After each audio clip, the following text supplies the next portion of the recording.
This is gonna. Be, I may as well title this episode. I changed my mind about Fantastic Four.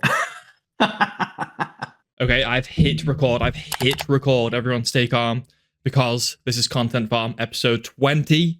20. I didn't even realize it was 20 until now. I know Peter got a little bit upset last time because I was acting like 10 was a big deal. And he was like, no, it's not a big deal. Like maybe 50 or 100 will be a big deal. Fuck you. Episode 20. That's twice as good as last time. Whatever. Episode 20 is so cool. Anyway.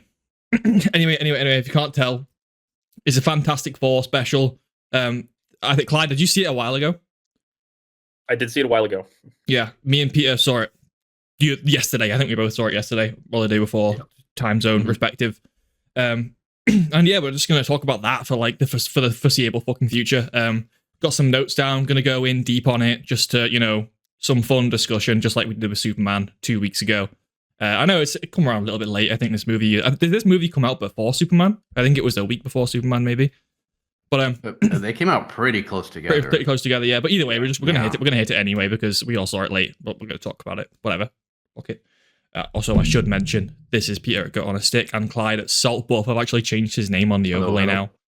Clyde, I've changed your name on the overlay now. You don't have to keep yelling at me and screaming at me and sending me angry DMs, like essays in DMs about how angry you are. Like I do love screaming. Yeah, man. Yeah. But no more screaming. The gifs are worth it, though. Definitely. Yeah. Anyway. Fantastic Four. Where do we begin? Like, what do we want to say first? Like, I know last time we went into like a superhero spiel. We probably don't need to do that again because. Well, what were your impressions before you even saw it? Like, what were your takes on it? Oh, can I? That's a good question. That's a good place to start because one of my friends who I trust with media opinion, fucking ripped into this movie, like big time. So my expectations were like really low. My expectations were low going into this film because for example, some of the things his friend said, it's Sam who's been on the show before. He said it was formulaic, boring, predictable, unfunny, things like that. And I was like, yeah, I mean, based on the trailers, that is kind of what it looks like. So I kind of believe him. And that like really set my expectations low. Also, I asked him, like, is the trailer most of the film? And he was like, yeah. And I was like, okay, I really don't like it when movies do that. But anyway, yeah, that set my expectations really low. But what about you two? What did you think before watching it? Like, what were your hopes or expectations or anything? I really thought like Peter. I think that's a great question, Peter. I really liked this question. I was disarmed by the visual design of it, like in the trailers. Like I love mid-century modern. I mean, I don't know if y'all can tell, our home is like very mid-century modern inspired. We rent, we don't own, but like we love mid-century modern like architecture, and I just love the vibe and the aesthetic of the trailer. And I was super hyped going into the movie. I was like, this movie looks really visually cool. Like it looks very visually distinct, and I went in with a pretty open mind, and I went in probably knowing the review score, but still going in with a pretty open mind. And yeah, I thought the visual design was awesome, and the outfits and the costumes and the color period I thought just looked really, really sick. I don't know. That was my first impression. What about you, Peter? When I first heard it was coming out, I was like, okay, another Fantastic Four movie. I think just from the start, I was like, there's no way it can be as bad as the first one, which is a pretty low bar. So that doesn't leave much up. But then I saw the trailer, and like you said, I saw the aesthetic they're going for, like the 1950s, kind of 60s kind of vibe, kind of retro futurism. Yeah. I thought that's kind of unique. That's kind of cool. Like what really caught me was like the actual like the camera that they used or the effect. Like they made it look like it was recorded on a camera from back then, kind of. Like I really like that. I'm like, no way they're gonna do a whole film like that. Like that's so sweet. Like just that idea, I thought that was really great. And then when I saw it, it turns out they didn't actually do that, and it looks so much more modern than I thought. So I really wish they kind of stuck to that. Like that seemed very unique to me, and a very cool angle they could have gone for. And I feel like they abandoned it immediately after the trailer, unfortunately. Yeah, I have to go back and rewatch that trailer because it's been a while since I've seen it. I do remember thinking in the movie, I liked the visual design, but going in, that was the thing that I was most excited for. I was like, dang, I haven't seen a superhero movie that looks like this before. And yeah, plus one Peter, there was no way they were going to be as bad as the other Fantastic Four films. Like they're just not going to happen. Like the bar was really, really low, but I have that much faith. Yeah. Are the first Fantastic Four film, was there one or two original in like the 2000s? God, I couldn't even tell you. They were so forgettable. Yeah, I don't like, even, I don't even remember what I happened. think there's two, right? Or am I being in like I've There could watched be, I've watched them. Like I know who you mean, like those Fantastic Four. I just don't remember if there was one or two movie. And anyway, was that received well or poorly? I have no idea. I don't think they were at all. No, Oh. they were not received well. They were. Oh. I mean, I think they were fine grades at the reviews, but I mean, yeah, I don't think they. I mean, they didn't sell well enough to warrant us remembering them or getting sequels. So, I mean, I'd assume that first sold at least okay-ish if they made a sequel, because that just I doesn't work honestly in don't Hollywood know. again. If there was a sequel. They would not make a Chris sequel. Evans. Yeah, Chris yeah. Evans was Yeah. Pyro, or not Pyro. Pyro, Johnny Storm. But yeah, let's Johnny go Pyro. Johnny Pyro. Pyro. Yeah, they were throwing money at it, but those movies didn't lead to anything substantial. So and then there's Fantastic, or at least that's what like I've heard it referred to as the one from like 2054, the Miles Teller one. Please tell me you're both. Please tell me you're both familiar with the Miles Teller one. I'm not at all. That's the one where come on. That's the one where the meme comes from, where they come up with the name at the end, and the guy's like, and the thing is like, well, that's fantastic, and Miles Teller does the say that again, and then he goes, yeah, it's fantastic. And then the credits come down. Man. It was. I know I didn't see that because I saw the whole meme context, and I'm like, I don't remember seeing that. So either I didn't see the movie, or it was so forgettable. Yeah, and it was one of those where it was in that era where they're all wearing black, modernized, like tactical suits. It was in that era of and Doctor Doom was the villain, but he was like a green zombie. That's the only way I can think to describe it. He was like a zombie. Yeah. Look at this, Peter. Look at this. This looks like a fever dream to me. I feel like I'm like come from another universe, and I my universe didn't have this Fantastic Four I can't movie. believe you two haven't like seen. Like, I mean, I maybe watched it, but I don't really remember it. It's just it was such a meme when it came out because it was one of the worst superhero films ever made, easily. It was very much just because whoever owned the Fantastic Four property at the time needed to get a movie out. It was very much that. Yeah. Jeez. Fortunate. Funny though. Anyway, should we start by giving like our actual base opinion after having seen it, like without going into any detail at all? That works. Who wants to begin? Yeah, I'm down. I probably have the most optimistic one, so I'll probably start. I get the sense that y'all are both going to rip this movie to shreds, and I want to just say I liked it. I think I liked the movie. I enjoyed the movie. I enjoyed the film. I don't think it is a revolutionary film. I think it is a film that very much sticks to superhero tropes and their hero's journey, and and the expectations that come with a modern MCU film. But I don't necessarily think that's a bad thing. I mean, I wouldn't give this film an outstandingly high score. If I was giving it on a 1 to 10, I'd probably give it an 8 or a 7. But I will say I enjoyed it, and I will stake my flag there, saying I liked it. And Sean, you don't have anything in your mouth, right? I don't want you to be in the middle of a drink when I say this. No, I'm good. I liked it probably more than Superman.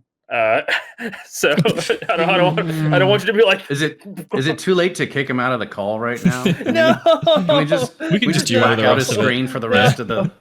That's that. Oh my god. Okay. Anyway, I think I liked it more than Superman. I know. Wow. Oh my god, I knew. Hot take.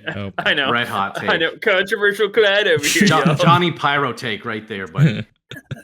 That's Clyde's first hot take after claiming 5,000 hot takes. Okay, I don't think it was a perfect movie. I think it was a fine movie. I think it was a rather predictable movie. But yeah, that's my baseline. I want to hear y'all. Give me y'all's honest opinions about this. Okay, can I go? Hmm. I might have liked it more than Clyde. Like, Wow, genuinely, Let's go. Let's I'm go. quite, Let's go. I'm quite positive about it, but I'm very much in the same boat as Clyde. Basically, the way you described it is exactly how I feel, but I feel like the way you spoke about it, I think I maybe liked it a little bit more. But like, yeah, like everything you said is exactly correct. It was very formulaic. I think is the number one word for it. It was very predictable. Like the things my friend said were true. Practically the entire movie is in the trailers. At least if you're the kind of person who will watch multiple trailers and you've seen the film. Like, let's not beat around the bush. You've seen the film. And yeah, character wise and plot wise and just like layout wise, it's very formulaic for your MCU superhero film. It's not, you know, it's not breaking any mold at all. But I think for what it does and for, you know, considering those things for what it is, I think it does fairly well. I think all of the characters are mostly likable. Like, I think I like the characters in this movie. I think the presentation is very good. I'd even say the presentation might be better than Superman across the board in terms of visuals and things like that. And we'll go into detail on that later. But overall, I agree with basically everything Clyde just said. Maybe a little bit more positive, and there's a lot of caveats to that and a lot of things to, detail to go into. We'll go in like later down the line, but overall that's how I feel. Yeah. Oh, it's awesome. I'm happy to hear that. I'm really, really happy to hear that. Peter, what were your thoughts? I didn't think you guys would enjoy it that much, honestly. Uh-oh. I'm shocked. I just thought it was all right.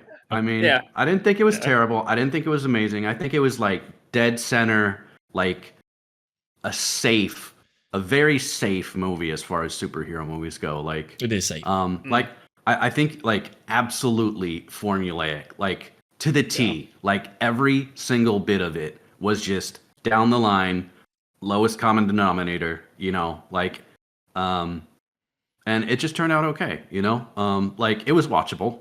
But like it didn't seem amazing to me. Like, I like the sets, they did a good job with the retro futurism. That was really sweet. And I kind of like the take how they did on the characters and stuff like that. But like you said, it was so entirely predictable that like I felt like I had watched it before as I was watching it, Me too. And it didn't really surprise. I felt like I was just kind of rewatching it, which is, an odd feeling to have when watching something the first time. But I just kind of went along with it, and I was like, all right, that was okay. So I wasn't moved by it, but I wasn't angry and wanted a refund on my ticket at the same time. So yeah, nothing too much out of me. That's definitely the you dislike it the most of the three of us, for sure. Well, I mean, not that you dislike it, but that's the worst opinion. I'm not as optimistic No, as no, you no, guys. that's what I'm trying to say. So, yeah, I'll say that. Yeah. I heard a criticism online. I'm curious how y'all feel about this. That someone said, like, I saw it, like a reviewer said they felt like this movie was almost a prequel to the proper movie. They're like, I almost feel like I was watching like the pre-movie for the proper Fantastic Four movie. And I'm kind of curious if y'all feel like that's the case. Like, did this feel like a proper meaty MCU film to you, or did you feel like you were watching something being teed up for later? That's a really good question. I do think it felt like a meaty film. I do. I genuinely, even it is predictable, but you could also say maybe that's, maybe you don't watch trailers. I don't know. I don't know how to get around that issue, but like to me, it was meaty. There was a whole thing there. There was a beginning, there was a middle, there was an end. There was a clear villain, a cool villain. We'll get into that later. There was multiple things going on in regards to each individual character. I don't understand the argument that it isn't like a standalone film. It obviously it's an MCU film, so it's got those aspects of like setup. But I think there's enough meat there to justify a film. Definitely. I don't think it feels like a prequel. I don't know. I feel like Galactus is a significant villain, and although he's he is partly set up in this film as well, which was also predictable. But there's a good amount of him in there, and there's a good final conflict in there. I don't know. I don't know. I didn't feel that, no, personally. Yeah, I'm inclined to agree. I enjoyed it. I'm really curious to dig in deeper with y'all. Let's do that. Let's dig in deeper. Okay, I think we've gotten our general ideas our general thoughts out of the way. Should we start with a positive or negative? Where do y'all want to explore from here? Well, apparently you guys have a lot of good things to say about it, so let's get them out now while they're bubbling at the top. All right. I mean, I don't worry, I got bad things to say on here as well, but I just think the good stuff was more significant. But anyway, yeah. I mean, the first thing I put in my note, because I did the cringe thing where I took notes on my phone in cinema, and I was really paranoid because there was people sat behind me, and I was like this. Writing like this, trying to make, even though the brightness was on 0, trying to make sure there was no screen glint, because that's strictly against the rules. Anyway, yeah, I took some notes, and the first note I put down was that I thought like the intro sequence was really charming. Although this is a refresher, there's an intro sequence where it sets up the Fantastic Four and what they've been doing for 4 years, basically, and I thought it was cool. And in the intro, this is a theme over the whole movie, and I'm going to keep bringing this up. The CGI is great. I want to emphasize the CGI in this movie is, in my opinion, superior to Superman. Superman had some sketchy moments with the flying and the face capture and stuff. This film, as far as I remember, I don't know if I have some like updated version of the film or something because it's been out for so long, but the CGI was like completely perfect, like astonishing. I was surprised. I was genuinely wow. Sometimes when I was looking at this film, I was like, this. It didn't miss CGI at all. They clearly threw a lot of money at this. It looked very good, like the entire time, and that was part of the intro. And you got the patched film, man. I got the unpatched film. I got the DLC. My film didn't have a patch. Yeah, man. You're watching a cam rip. No. Yeah. Well, Clyde did.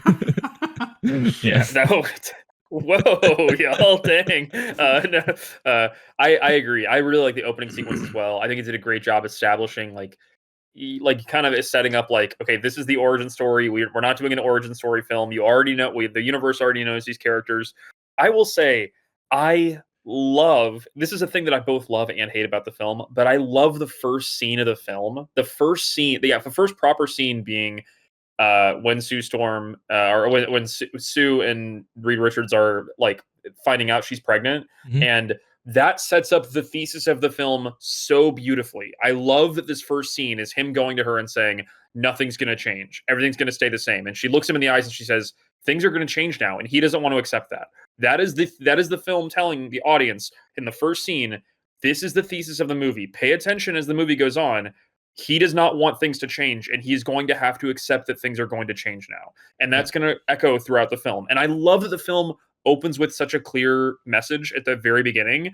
And I think it's a really nice, intimate moment to open. I mean, it's like, I can't think of another superhero film that would ever open like that, like to open on a pregnancy, like that's a pretty interesting way to open a superhero movie. But I love the opening scene, and I have like things I hate about this later, but that I just want to say that like in terms of like how the movie opens, man, I love that first scene. I think it's a really cool idea. Yeah, and I mean, it kind of carries through the film as well, but it also, in terms of the action and the how do I describe this? The chemistry, but the chemistry between the cast is absolutely on point in this film. Like, this is one of the reasons where I can forgive some predictability and forgive some sloppiness and formulaicness in the plot, just because the cast and the chemistry is so strong, and that starts like right from the beginning, and it's present throughout the whole film. Whenever the four are on screen, they're usually they're all very good actors. I think Pedro Pascal is great as Reed Richards, and I'm like a low-key Pedro Pascal hater. I mean, I definitely suffer from Pedro Pascal fatigue after having watched so much Mandalorian and The Last of Us. But I can't diss the guy. He's a good Reed Richards. He's like a very good Reed Richards. He plays it really well. The same with the rest of them. I think everyone is good in this film. Like, genuine. I don't think there's a single weak cast in this film. I don't know if you heard, Sean. Did you hear this? Like, before the film started, like for 2 or 3 weeks, the cast hung out. Like the four of them apparently hung out and did like '60s dance lessons together, and they like hung out and did like period piece stuff. Like it shows. like they really like It yeah, shows. it's pretty neat that they like decided to like just like get together and be like, let's go do '70s yoga classes or whatever. Like I don't know if it really helped, but like they learned apparently they still have like those dance moves memorized, which is pretty funny. But yeah, that's pretty neat. But yeah. Peter, did you fall asleep in the first scene? Were you watching like, oh, she's pregnant now? Oh man, this is so boring. I'm curious to hear your thoughts, Peter. Honestly, I was kind of like, oh, it's gonna be about the baby now. It's gonna be a movie that goes around the baby. It's like, okay, all right, here we go. Yeah. So I wasn't, completely bummed about it, but I was kind of like, okay, I see where this is going. Gotcha. It was the start of the predictability of the whole thing. Yeah. So Yeah. That's that kind of. I knew this though, which is a part of the thing where I think my expectations being so low helped. Because in the trailer they say in the trailer they show that scene of Reed Richards talking to the press, saying like they asked they made a request that I can't accept, and they asked for my child. That's in the trailer. So I was like, okay, this whole having What a seen the trailer, spoiler. I was like, okay, so this whole film's going to be about the kid then, and so I already knew that. So that wasn't a surprise I just to me at all. assumed the kid already existed. I didn't know it was being born was part of the whole movie. Well, either way, I knew. Either way, I wasn't knew even that informed. Yeah. Yeah. I agree. They had good chemistry though. So They do. Yeah. that worked out pretty well. But yeah, but I do have Pedro Pascal fatigue, and let me tell you, when I heard about that he was in the movie, I'm like, man, all I could think of was like, there's probably some guy who'd like make a really good fit for him, but he got overlooked because people know who Pedro is, Yeah, I do hate that. I do hate thinking about that. He is a good actor. I won't doubt it. He's a great actor, and he did a good job. But it kind of bugs me out that someone else could have had a great chance to do this, and would have been, just as good as a fit. But yeah, like I just really hate that trend in Hollywood when someone is it, and then they just cram him in it's bad every trend. movie space. It's a bad trend. It needs to stop. Yeah. It's not just in Hollywood. You see it in gaming too, like gaming voice acting. Like Taylor studied voice acting for a couple years, so he will constantly point out like, oh yeah, that's Matt Mercer, or this is so and so. It's like the same 5 voices in games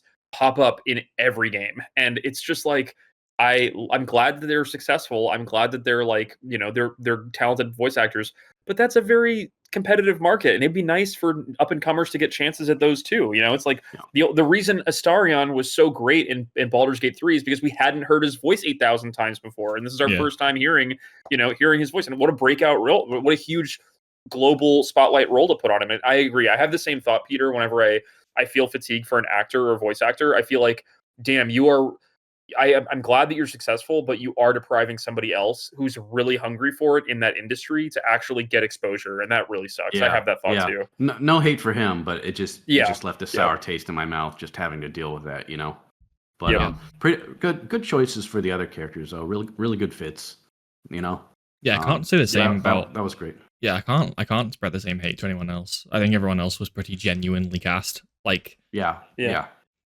was fine. Out of curiosity, have y'all seen the bear? The guy that plays the Thing? Is that the clobbering guy's name?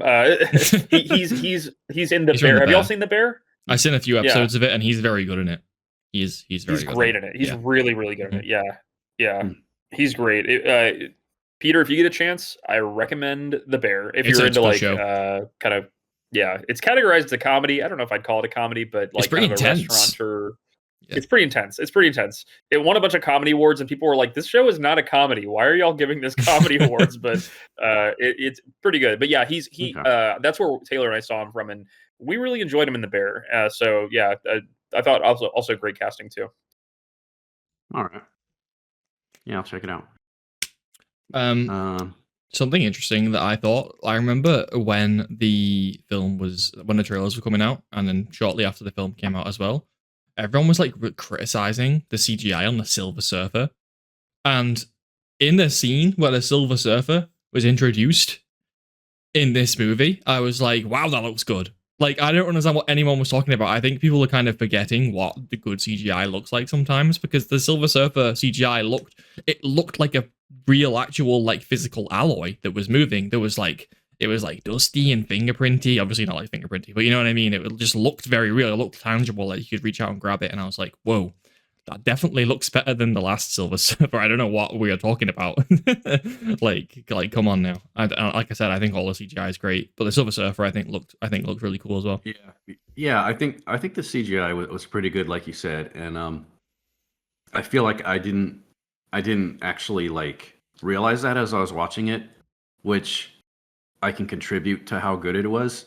That I wasn't like, oh, that's so shitty looking, you know, like that's such a. I just watched. I'm like, yep, that's a building crumbling. Yep, you know, that's a planet exploding. You know, it all just fit. There were a few spots which were like kind of odd, like the baby, like right when the baby was born, and it was CGI, and I was like, ooh, I take back. Could they have not gotten a real baby? Yeah, I take back when I said it was perfect. I think the baby's real sometimes because I feel like sometimes it looks fine.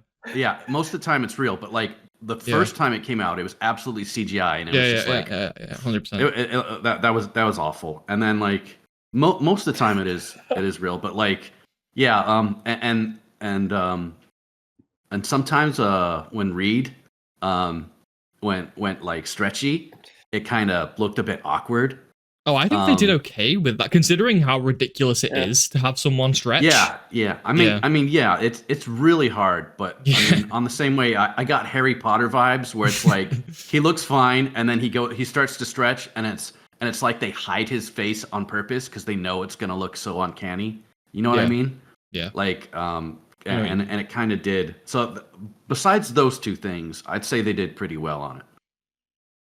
I'm imagining Peter. I'm imagining you in the theater when the ugly CG baby shows up in the first scene, and you're just like a handful of popcorn. And you're like, oh, I can't even eat my popcorn now. Like I'm imagining start throwing it at the screen. It's like stupid CGI baby. Yeah, I mean that baby was pretty. It's almost worse that they shift between like fake baby, real baby. It's almost worse that they go back and forth. But yeah, I want to go back to Silver Surfer for a second. I liked the effects of Silver Surfer. And I loved her first like appearance on the planet. Can I say one thing that didn't land with me at all about that character though, or about Silver Surfer, which is just I didn't like the gag of like Johnny being in love with her and like Johnny's trying to romance the Silver Surfer, and they kept doing that throughout the film. I was like, the first time I was really like, overplayed. Yeah, that was dumb. Like the first time it came out, it was like, okay, yeah, haha, funny. But then like every time after that, it was like, guys, this wasn't funny the first time you did it.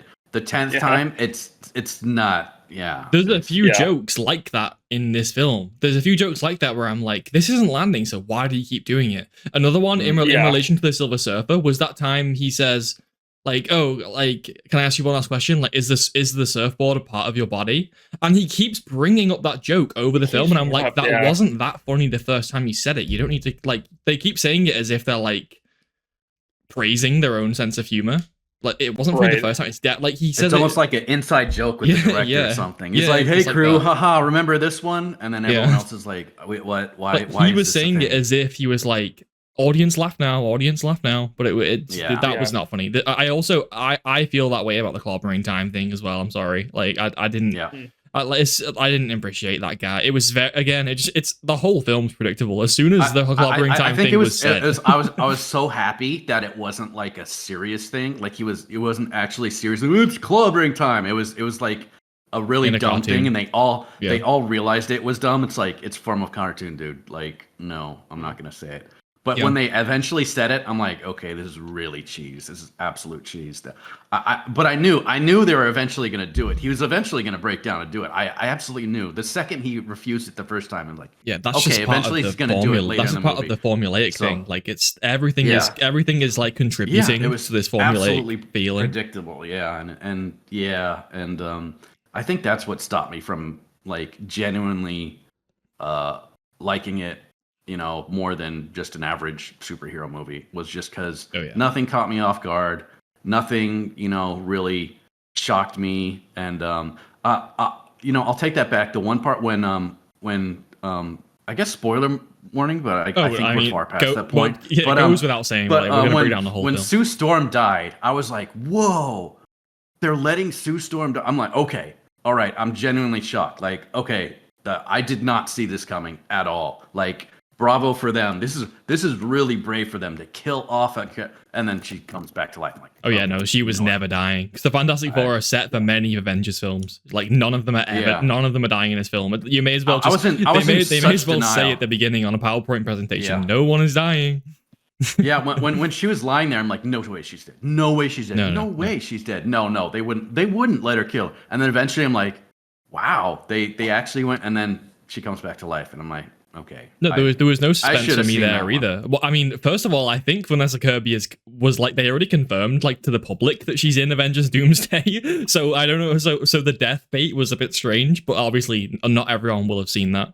But yeah, no, that was not an effective bait for me, because obviously she's going to be in the Fantastic Four. That's like the scene Avengers in animes where like someone gets hit by a powerful attack and you see a big cloud and they're like, haha, I got you. And then the cloud clears and they're still standing and they're like, oh no. It's like, yeah, we figured that one out. So there was a sorry, go ahead. No, I was just gonna say, yeah. I want to say, going back to the jokes for a second, because that was something that like I think we all agree they didn't land with us. And this kind of circles back to like the film. The film felt formulaic, but it felt formulaic in a way that felt really focus tested. Like all these jokes felt really focus tested to me, and I that's the thing that made me feel yucky about them, is like they were too afraid to actually make an edgy joke or like an actual like cutting joke about anything. Like they didn't want to joke about anything serious, so they had to find the most ridiculous. That's why I'm saying was part of the whole safe vibe of it. You know, it's like it just felt so safe, like down the line. They didn't want to get too extreme in any direction, you know, and I felt like that hurt them, because it just seemed so vanilla to me, you know. And I guess they were trying, like you said, trying to appease everyone and not, you know, insult or. Oh, it's like it's transparently safe. It's transparently because they know like the Fantastic Four are going to be centric in Avengers Doomsday and presumably like the Avengers movies after as well. So this movie can't be received well, so we have to focus test it and make sure it's safe. That's very, very transparently what happened. It's set up. Yeah.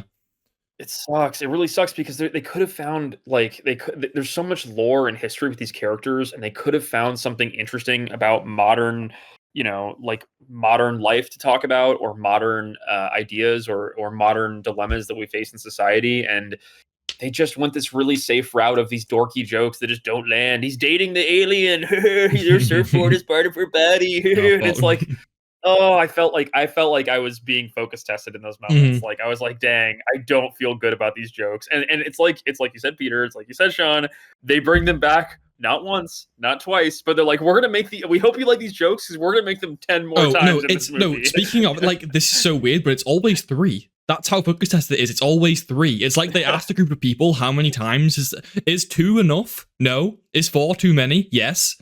And then they go, okay, every joke, because they say clobbering time 3 times in the film. The third one is when he says it. And he says the surfboard is part of the body 3 times as well. I'm pretty sure. It's always 3. It's very clearly focus tested. And when I heard the fucking surfboard joke being brought up every time, I was like, who was laughing at this? Like, not only do I think it's unfunny, I'm like, who is that joke for? I can't imagine anyone finding that funny. In the comments, let me know if you think the surfboard joke was funny. It wasn't even that funny. It's just a genuine question. Like, is the surfboard part of the body? I don't fucking know. It's not that fun. Like, it's not that funny. It was like at the very most, it was like a joke the first time he said it, and then they said it like 2 more times. A lot of the jokes they did, I feel like I've already heard them so many times from so many other superhero it's MCU movies, humor, you know? Yeah. Like, yeah, really. It feels like they didn't even try. Like, I think there's only like 2 parts I actually snickered at the movie. And I remember one of them was what was it Thing who said something like, "Don't get mad at me. I wasn't the one who dressed you." You know?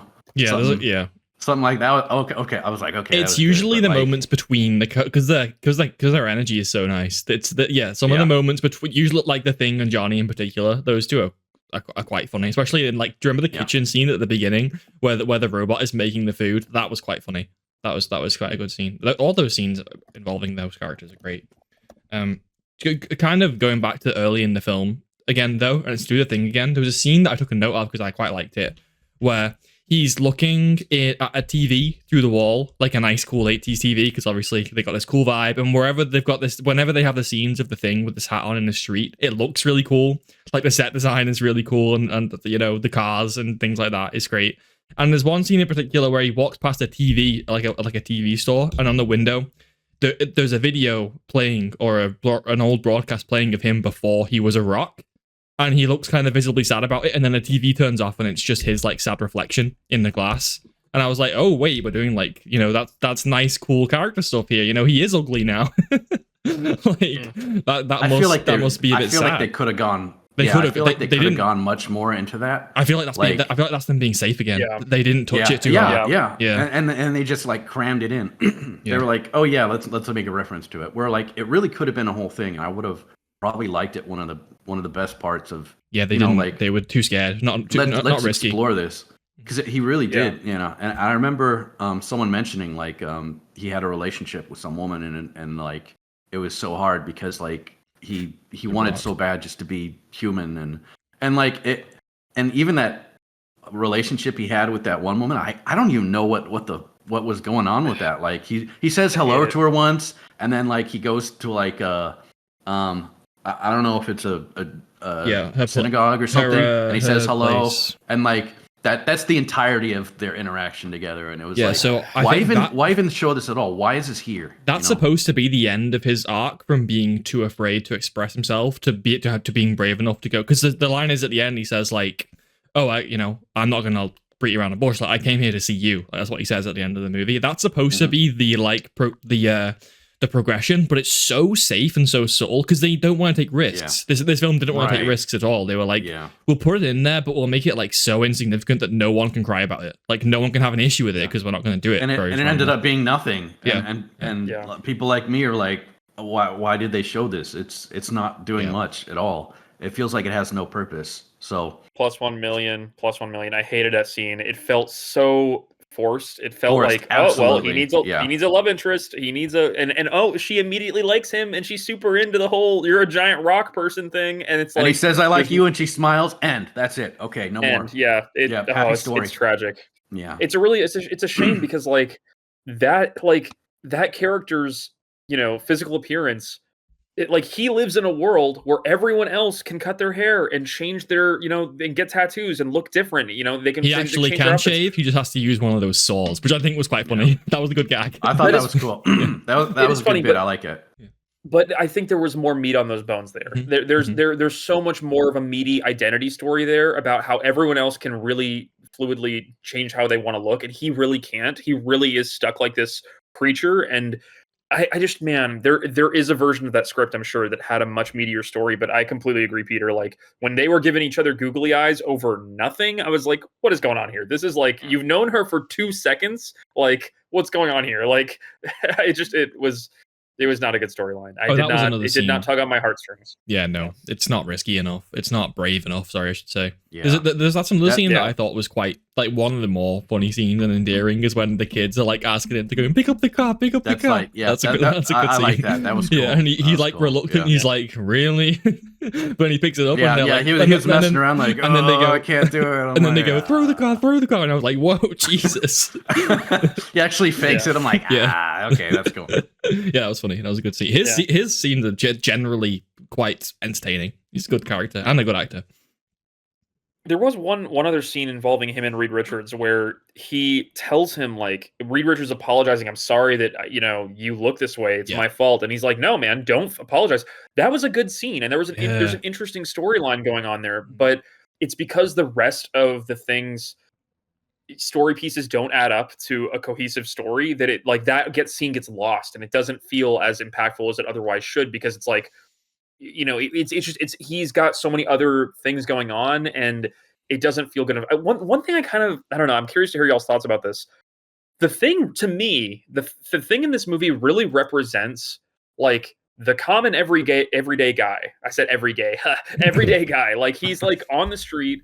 He's like, He's walking to his favorite coffee shop. He's seeing the kids waving at the school. Like, he's not sitting in the ivory tower. He's not like with, riching it up with the super scientists doing super sciencey things. He's just a bloke on the street, and I like that. I kind of like that. That's that vibe. That's his perspective, and I wish we got more of that. I kind of wish we get to dig deeper. But yeah, I wanted this movie to be like 4 hours long and not 2. But I mean, yeah, it is what it is. But can we talk about his clothes? I mean, on one hand, like, they look like they were perfectly crafted for him. I think that's obviously they'd have. I assume Reed Richards did, or something like that. Yeah, they'd have to be to fit him. But like, all I could think about is like, how does he get that on? How does he tie his tie? How does he do those buttons? Like, how's he? Look at his shoes. They like perfectly wrap around his feet, and they're made of leather. How does he even stick his feet in? Like I'm like, oh, how does this work? Like, it looks so great, but it's like, does he have a zipper in the back or something? Because there's no way he puts this on normally. Does a robot help him out? Because he's got these big freaking like hot dog fingers. There's no way he can actually, like, that was just on my mind constantly. Yeah. Like, there's no way. And then the real question we were all thinking is, what does his junk look like? I'm sorry, No, you can cut that out. You can totally oh my god! And the algorithm goes down. I want to. No, it's the opposite. This is how you go viral. Like, oh shit! So after like Sean, all the clip yeah, it's clips. Don't worry. After these like character moments, I want to shift forward a little bit to the first time they go to space. Like, obviously the Herald, which we know is Silver Surfer, has come down and spoken, and then they chase. First of all, one of my first like not actually a significant gripe, because it's not that serious, but just pisses me off, is when Reed Richards is trying to explain how they're going to follow the Silver Surfer. First of all, they're talking about like interstar system. That's also interstellar is a more fucking normal word, Sean. They're talking about interstellar travel here, and they're acting like it's nothing, which in this universe, I guess they must have like, I'm going to assume that they've been doing that for a while. They have that ship thing that they fly into, like Star Trek, and they fly between stars. Okay, whatever. But the way he explains how they're like tracking the Silver Surfer is he just says, oh, like, we tracked her heat signature. I hate when films do this. Like, it's such a like little thing, but he's like, okay, her heat signature. I'm like, the heat signature of a human that's like 5'11" across like a billion miles. Are you kidding me? You did not do that, Reed Richards. And then in the same scene, he also says of the iceberg, Yeah, in the same scene, he also says energy signatures. And I'm like, which one is it? But anyway, I don't know, that might just be like an error. He definitely does say both, though. But I'm like, really? Really? This is a big deal. You're going to space. And, this is a big, like pushing point in the plot. And the way you got there is you tracked her heat signature. Really? Also, she's made out of reflective metal, so the heat would just bounce off. No, I'm kidding. But anyway. Oh yeah. That's a big gripe with me, actually. A lot. Like, the amount of holes in this movie would like set off someone's like trypophobia. Like, it's insane. Like, it was hard for me to enjoy some of the space parts just because of like how nonsensical a lot of it is. Because like the black hole scene, we'll get through it later. Yeah, that's something entirely. So like you said, they have the thing that lets them travel to light speed, and like right off the bat, right after they end and they end up at the planet, and they're like, oh, this is dangerous, let's ditch it. So like, it was dangerous for them to stay in this one spot. So they left it at that one spot where they thought it was dangerous, and it's still there when they got back. So they actually could have said, like, that was dumb. Reed Richards, genius, by the way. Yeah, and then like when they can't use it to get back because they sacrifice it. Yeah. And then it's like, and hitting light speed doesn't seem to be a problem. No, like, they achieve it very easily. Light speed without it, and like they'll use a slingshot, a planet as a slingshot, going at like 0.8 the speed of light, and like just 1% the speed of light, I don't think you could use a slingshot. You're just too fucking fast. Like you're like, I mean, you pass the planet, it is a neutron star, so you'd have to do some very complicated like calculations. But I'm not gonna. I don't know if I'll hold the film to it. But like, you'd be moving so fast. Like I don't think it'd have an effect. And like, but just the fact that they didn't need the light, the thing anymore, that was dumb. And the thing is, the whole piece of equipment was faster than light. It was greater than 1 being the speed of light, and like they had to go back at 0.8.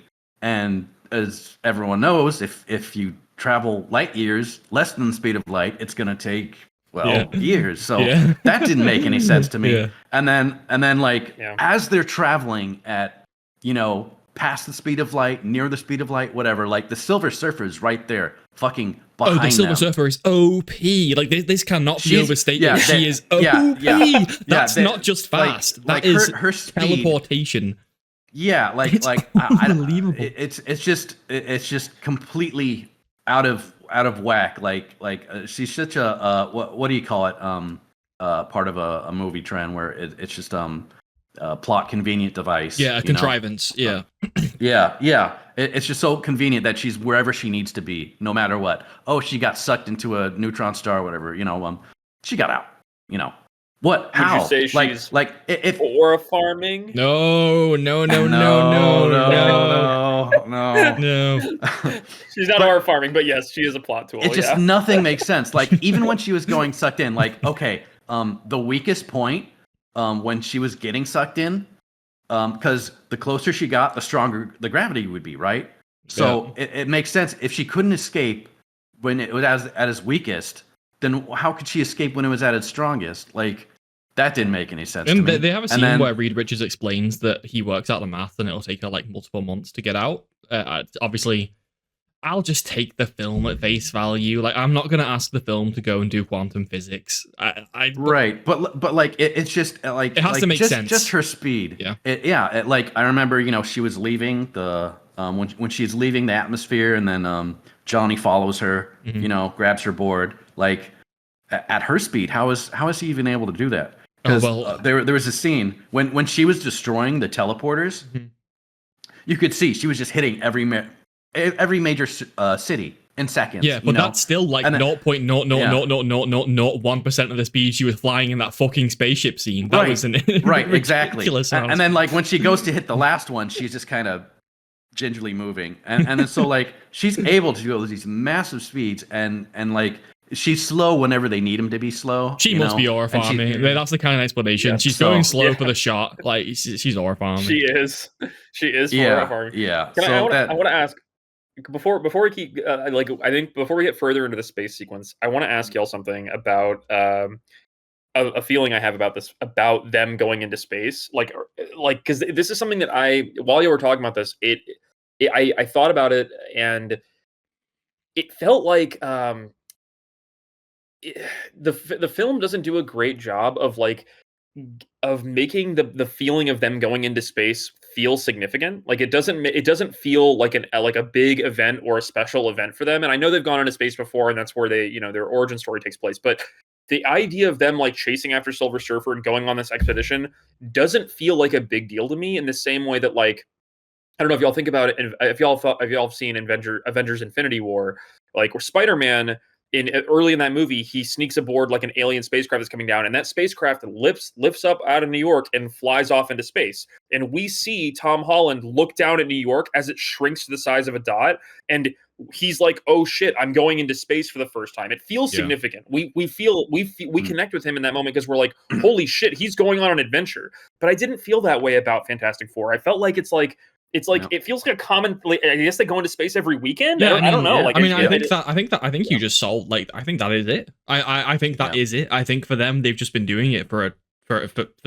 maybe it's just must be common technology in this universe. I think obviously they're going in minutes. They're going faster than light. They're going to different star systems. Just like it's just the same as stepping out and getting in the car. Like that's basically what they're doing. So I think that's very common. Which it's so funny that it's like, oh yeah, we'll just use our faster than light travel.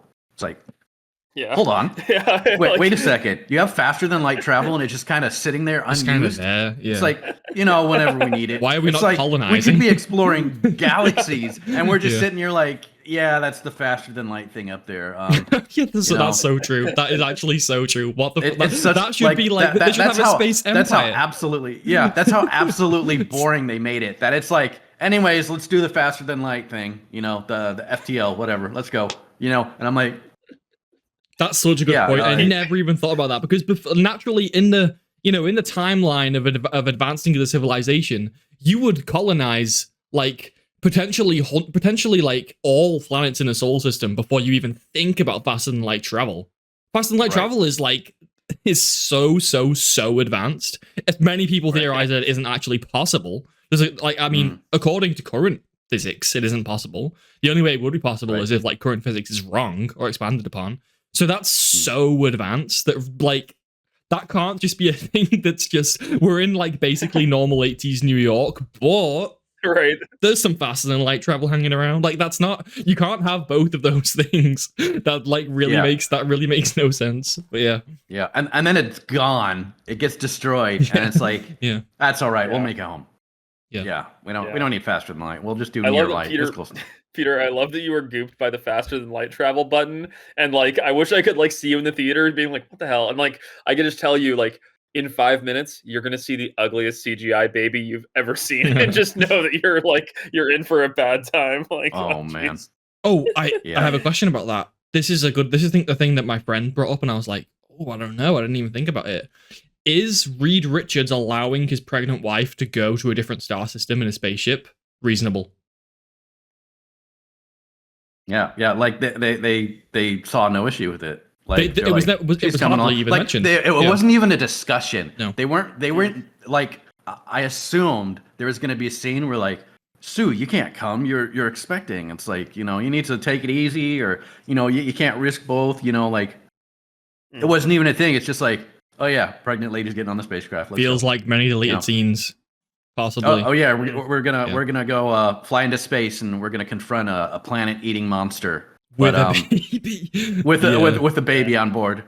That's cool. It is an interesting question. It is, because I have one little to my friend. I was kind of thinking, first of all, wait, shit, I didn't even think about that. Now I feel like an idiot. Second of all, she is kind of a huge asset to the team. I think the invisibility on the ship saves them at least like 2 or 3 times. Yeah. See, that's such a good point. They should have put it in there. They should have been there's a scene where they seriously ask her are you sure and then she just explains you need me, I've got and then they're like, oh, yeah, we kind of do, at least some sort of doubt. Does this scene exist and we just forgot? Because this feels necessary. Did we forget? Right. No, they just walked onto the spaceship. They just, we made new suits. Here's your pregnant. Here's your spacesuit to adjust for your being pregnant. Anyways, let's get on board. Let's go. Yeah. Just the whole, like you said, the whole process of them getting on the ship just felt so nothing to them that it didn't feel significant to us either, because it was so insignificant. I just trusted the film that was this makes sense. But thinking about it, I'm like, wait, she's so pregnant. She's so pregnant, and they go to space for months. They say anyway. I think when they get back, they say it was 4 months or something like that. Maybe it was 1 month. Yeah. Either way, month time period is a lot for a pregnant person. To say the least. Yeah. So that was a weird thing. Yeah, there's like I said, there's just so many weird plot holes. When Johnny's decoding the language, it makes sense when he finds the phrase that he can decode to use, to decode the whole language, because it's that kind of makes sense. Once you break a bit of the code, then you can decipher whatever. But just the fact that he alone is decoding an alien language, it's you could have so many scientists on this, and I don't even know what your specialty to, but I'm pretty sure you're not a language specialist. Why are you racking your brain at this when literally the whole entire resources of humanity could help you? And he's just sitting here in his room laying out pieces of printed paper how do we do this I hate language, this film? this alien language shit? I don't. You might. I think you I hate might. this I might be pulling it out of you. Like, but the yeah, more, yeah, like, I got more. I got so much more. I get it. I got a list. No, You there, ready? but like this is right. Oh my god, I feel like I'm having like an enlightenment. This happens so much, but this is part of a bigger problem. Exactly. That's my thing. That's my thing. Listen, this is a part of a bigger problem where the movie acts like the Fantastic Four are the only people with any kind of power that exists in the whole world. This is an issue throughout the whole film. Like, faster than light travel, but they're the only ones going. Like, where's the president of the US, and why is he not sending like the greatest space fleet of all time? Again, it's the Fantastic Four are the only people with faster than light. No one seems to care. There isn't people out there like like rioting. Like, give me faster than light travel. It's just accepted that it's a Fantastic Four thing, and that also is what you said about Johnny. Like, why is he not? Where's the rest of the world governments helping figure out the alien language? It's funny, even the teleport thing. It's like, by the way, I made teleportation. Check this out. Isn't that cool? Anyways, we're gonna teleport the Earth. So if everyone could just make their teleporters, that'd be cool. And like they do. And like, obviously they had to just kind of skip over that but like it's just so funny that they're just like they're the effort of Earth. They're the people. I guess we just have to accept that that's how it is in this universe. It's just it's a hard pill to swallow. I feel like, but that's just it. Yeah. It is weird, but like and there's other stuff in the movie that bugged me, like even as OP as the Silver Surfer is with her speed. Like they weren't even consistent with her ability to phase, because she can phase through matter like nothing. Yeah, like, in a spaceship, but in a spaceship, the spaceship is also traveling like extremely fast, and she phases through it without effort at all. Like right, she can just phase through anything. It doesn't matter what she just goes through it like nothing. And like it's one of those plot points that like really breaks a lot of the stuff, because like he's shooting the lasers at her from the ship as she's surfing it, and it's like, okay, two things wrong. First of all, with that, why do lasers affect her if she could just phase through it? If they're special lasers, okay, sure, whatever. A MacGuffin, whatever. I'll give you that. But like, why the fuck is she surfing, dude? Like, she can phase through matter. Why is she actually like surfing on shit? She can move the speed of light. She can teleport through planets. Why are we seeing her like catching a wave and like hanging 10? Like, that's so cheese. I could not take that. Like, that was such a funny crash out. Why is she surfing? I know. It's hurting my brain. Like look, I know it's it'd be so cool. She's like surfing and stuff. Like, why? Okay, I'm gonna have to fucking settle us down. All right, we've just shit on the film so much. I like the film, so I'm gonna go back to some positive stuff. Okay, goodness me. All right. So all right. One more point about it. Like at any point, okay, it's a whole thing. Oh, they want the baby. We can't get him. But like literally at any point, she could have just phased through the Earth. Oh, she's so fast. She could phase through the whole Earth. Oh my god. Grab the baby, and it's gone. Like that's it. That's all it took. Like they wouldn't have seen her coming at all. Like. It's just like it doesn't make any sense with that. So yeah, just this they gave her too much. It's inconsistency, right? That's what exactly. Yeah, it's inconsistent, and it just doesn't make sense in the way they use it, and it leaves a lot of stuff open, and it bugged me way more than it should because they were so blatant about it. Yeah. I can see a lot of this stuff passing as, it's a superhero movie. People have powers and they don't always use them because they'd be OP, whatever. But like just how absolutely varied it was from her just kind of cruising on her board to like, Johnny can keep up to where like literally faster than light travel. And she's just barely able to catch up with him, and it's just like the gamut. It's just also, so wide. That's such an like unbelievably incomprehensible coincidence that's she's barely struggling to catch up. I'm like, do you understand how fast both of these things are moving? The ship and the Silver Surfer. So does it just happen to be that ship speed is just like 1 mile per hour faster than the Silver Surfer can move?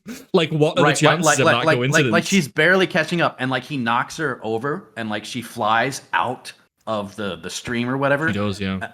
And like literally seconds later, she's like back in the same position. So she's able to accelerate from falling out to get to that same exact, but she's not able to accelerate to the ship. Like that's unbelievable. Nothing makes sense. Nothing makes sense. And the whole like disarming the bomb seconds before it's supposed to go off. What was like, oh, she's reaching for the baby right when they're just about to take off. It's like, oh, okay, she can't keep up with the ship when it's just moseying over to the faster than light thing. But when they actually do hit the speed of light, she's catching up with them. Like, where's there's no line. There's Yep. Pretty much. You're supposed to, what was it, suspension of disbelief, Yeah. just not Can I there. ask, did I miss there was one moment like that where I found myself like kind of gooped at like a moment that I thought was just too big of a coincidence to be a coincidence, and maybe I missed something. Was anyone else gooped when they show up at Galactus and Galactus scans everything and he's like, of the billions of people on your planet, this is the one baby I have been waiting for, and you brought him all the way to me from across the galaxy. I was like, what the heck? Like, oh my god! to me that Fuck felt you too. Fuck you too. But Yeah. like, you two are gonna ruin this whole film for me. Like, oh my god, that is such a big contract. You just made me realize how big of a contrivance that is. Oh That- my god, you're ruining this film for me. I mean, like that's one of the things that I just choose to like. I chose in the moment. I chose to like set that aside in my mind. Peter, did you bump on that too, or am I just crazy? Oh yeah, I was like, he did this from the point he did the scan, and then like it does the scan on the baby. It's like, oh, look at this. It's like, bro, This is the chosen baby, and I would have felt better about it if Silver Surfer had, when she first came to Earth and she said like, and bring that child with you, bring that pregnant lady with you, then I'd feel fine, because then like, okay, then they've already pre-selected her and they want her to come. But the fact that like they make this huge arduous journey, and it's just very lucky that they brought Sue with them, and it's very lucky that she's pregnant with the chosen child. Oh, that was the only thing in the movie that bugged me. That was the only like moment where I was like, dang, I felt like the suspension of disbelief. I felt like I was like, dang, this is really convenient. This is really convenient that we brought Galactus's chosen child to him. that this baby was conceived just like months before, like literally hasn't even been born yet. That hurts triple because there's the fact that she's here, the fact that she was just, the fact that the baby has only just become a thing, and the fact that they never had a conversation about the fact that she's leaving pregnant anyway, which makes it look like the writers just assumed she was going because it's necessary for the plot. A little bit, yeah. No. Yeah, I don't like being nitpicky, but I was wondering if I missed some earlier scene or something, or if I missed some justification for that perfectness. But yeah, it would have been so easy to slip it in too, like she could have just mentioned like, make sure she comes too, and like they're like, what do you mean? Or even have her gaze at some Sue foreshadowing. Storm. Have her like look lingering at Sue Storm. It's also Okay. Going back to the Silver Surfer. Peter, please. All right, spam. Sean. I'm sorry, but okay. So Silver Surfer helps him eat planets, for lunch every day, right? What's the story?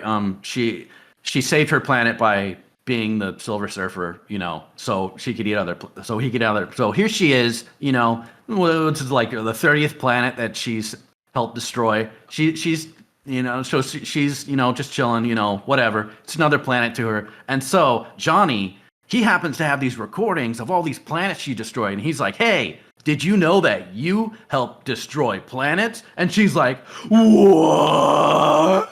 And it goes through this whole thing like, listen, these are planets you destroyed. You killed people. And she's like, oh no, I killed people. I'm so sad now. And like, she has this big like realization that what she's doing might not be good. And it's like, what?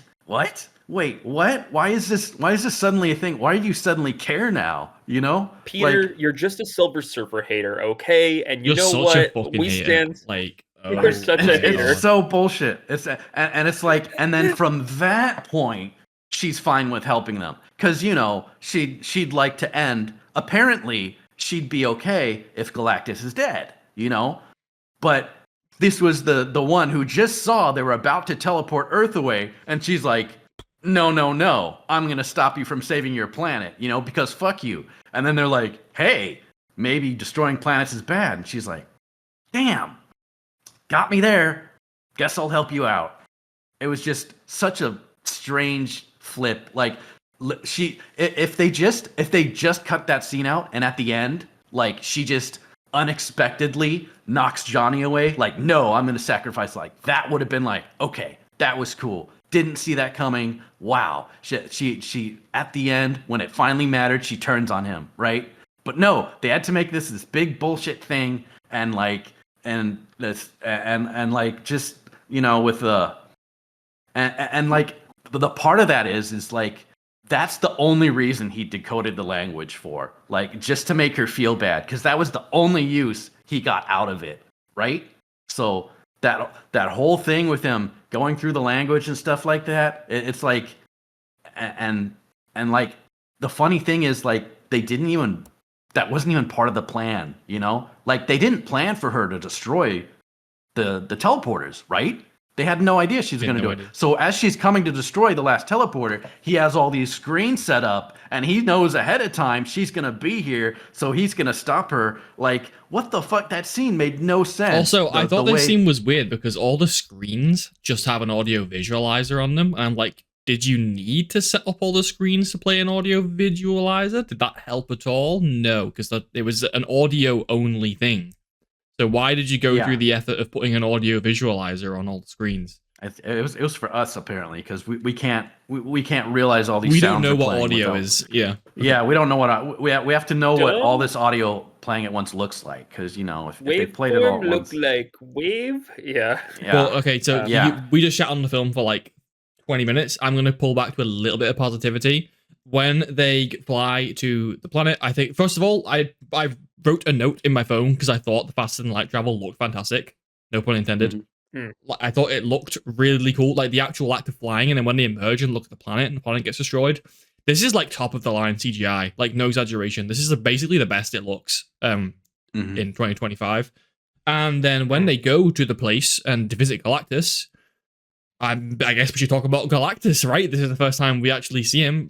My expectations are a bit odd because I don't really know anything about him other than like what I've read or seen on YouTube, or like about comics and stuff. But I never read any of those comics.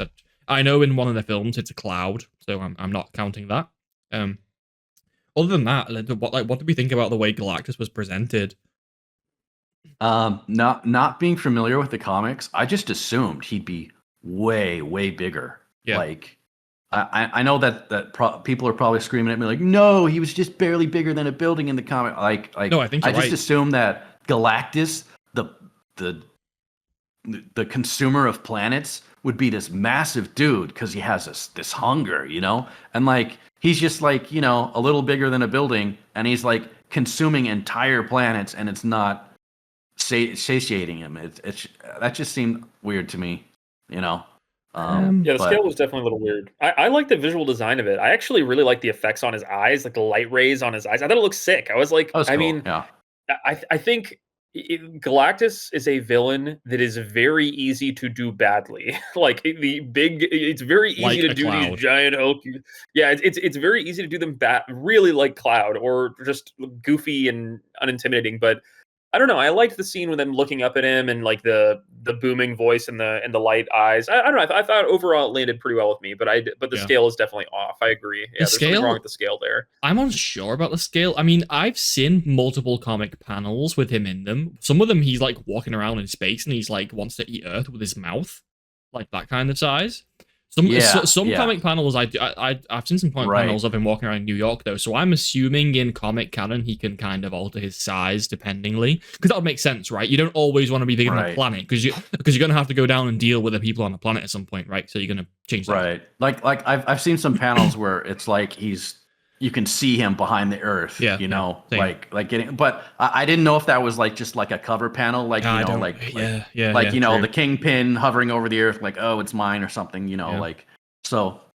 But I assumed he'd just be way bigger, and like again, like this guy consumes planets. Like you'd think he'd have like some crazy powers, but he's just you know he's just fairly tough, you know.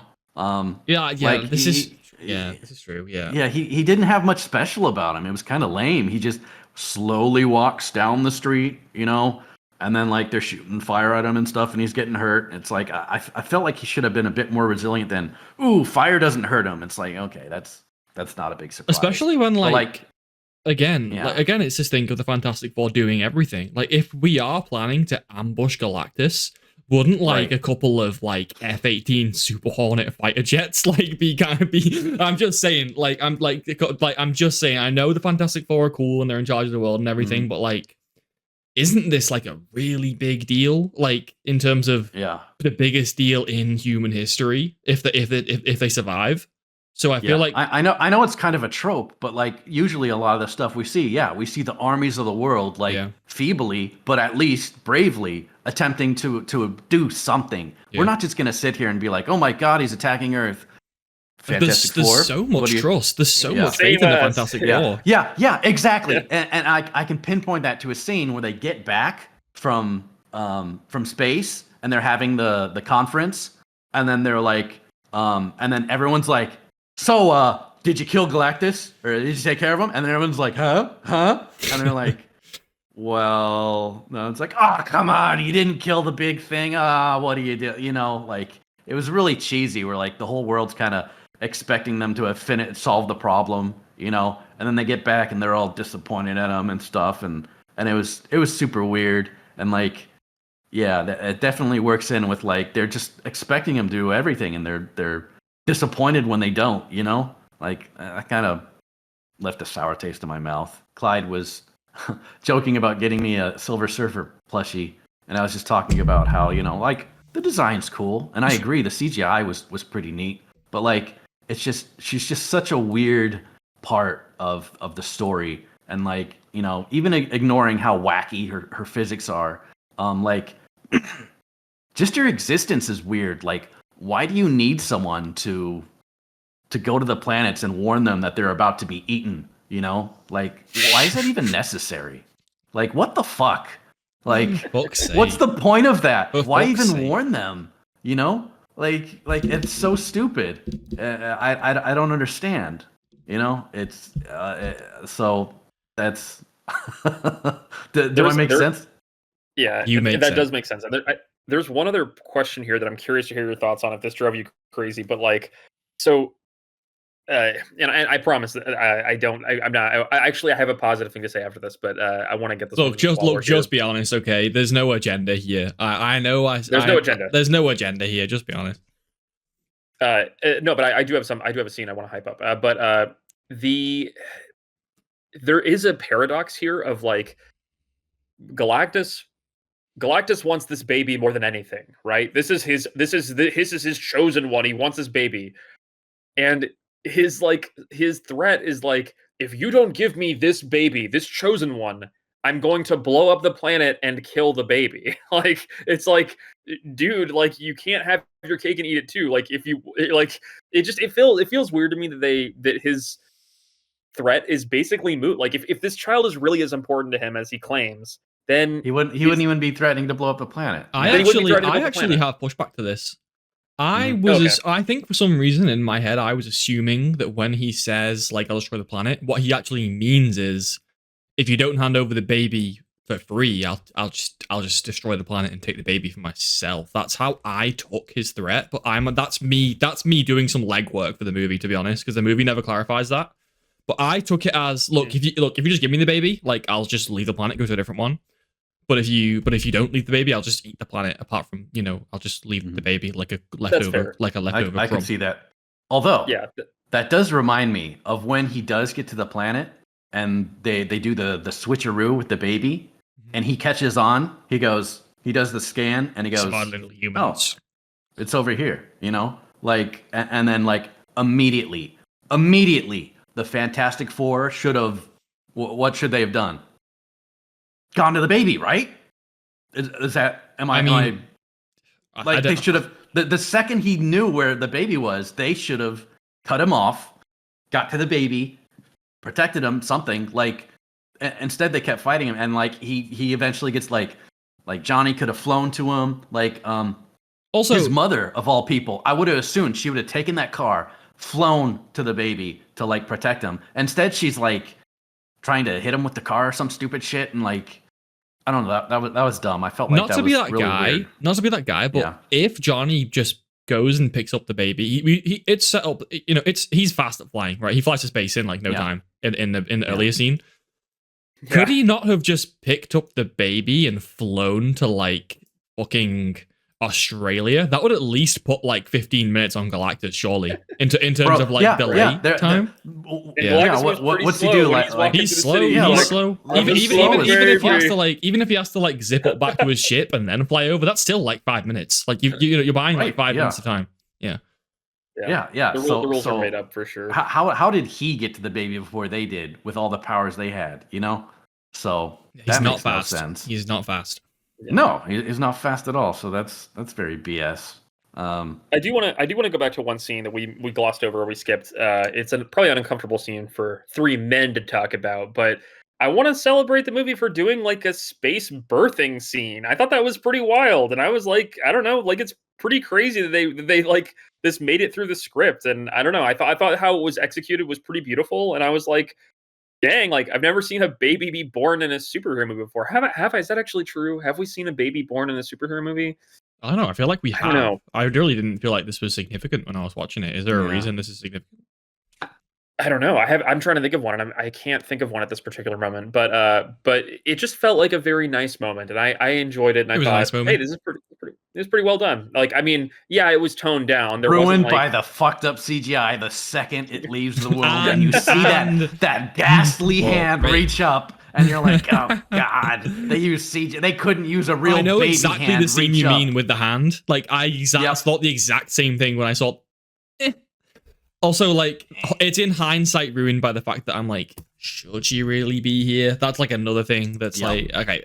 But yes, she's Clyde. literally so pregnant, she's ready to give birth at any time. They're like, but yes, Clyde, we'll just do it on board. Like, you'd think they'd at least have something ready, like a table for her or, something, but they're just kind of like, oh shit, she's giving birth, I guess. Fuck, we didn't think about this. Damn, Yeah. We really should have prepared in some meaningful way, but we didn't. Yeah, they were just completely unready for it. It's just so wild. Wait, this film's bad. Like the movie.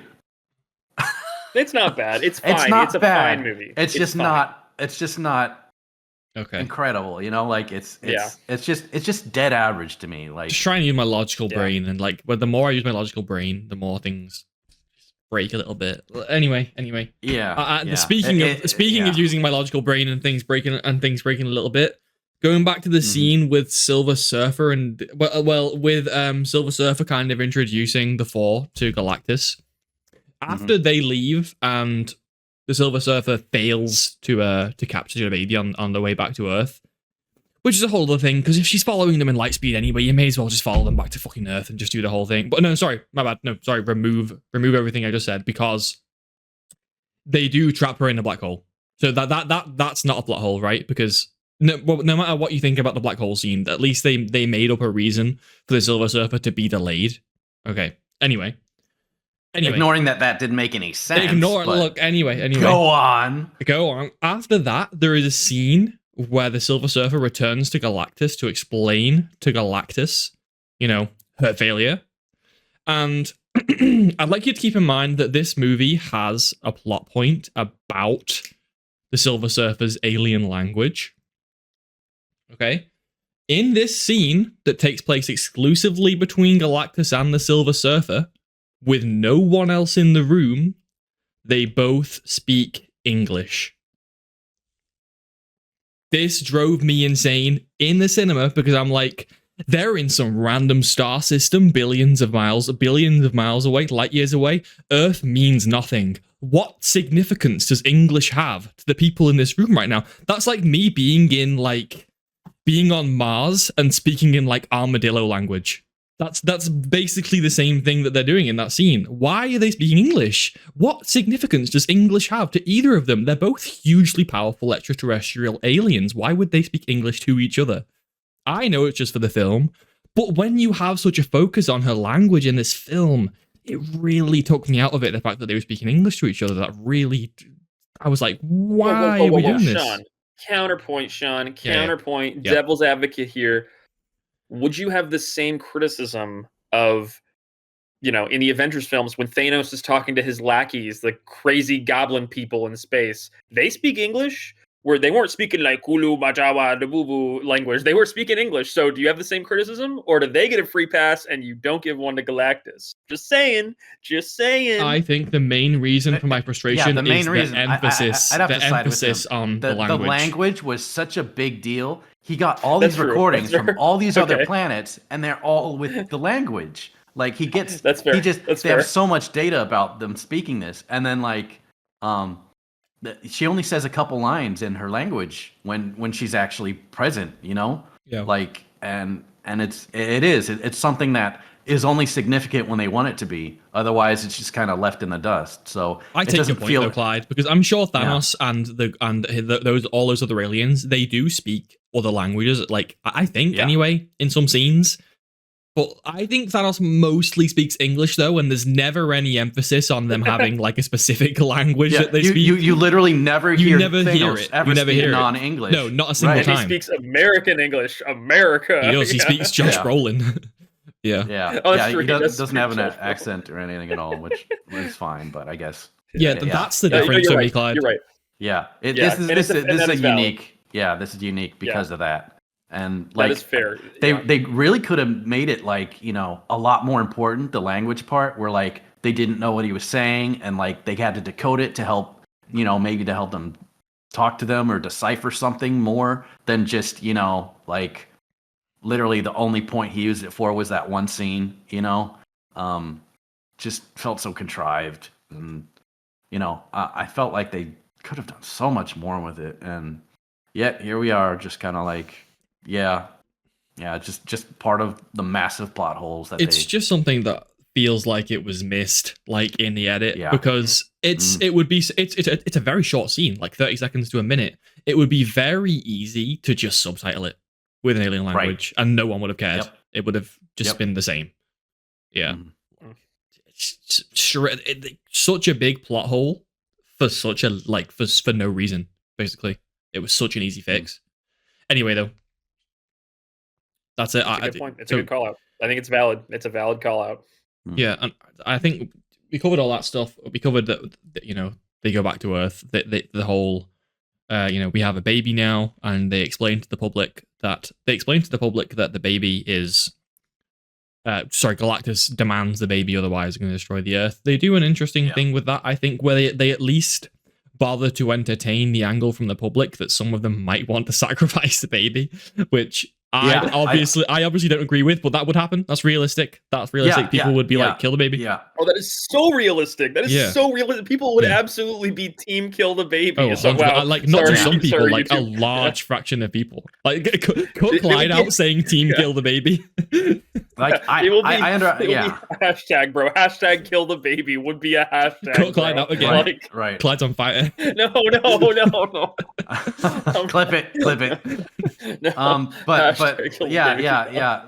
going in on that, like I 100% knew that like they weren't going to give up the baby. No. Like I knew it for a fact. But at the same time, I felt like there could have been some sort of discussion with them, like, okay, I love my child, but like one baby and we could save the entire of Earth, Like there wasn't even a hesitation. It's like, you can't have my baby. It's like, I'll save your planet. Just give me the baby. It's like, it's my baby. I like my baby. No.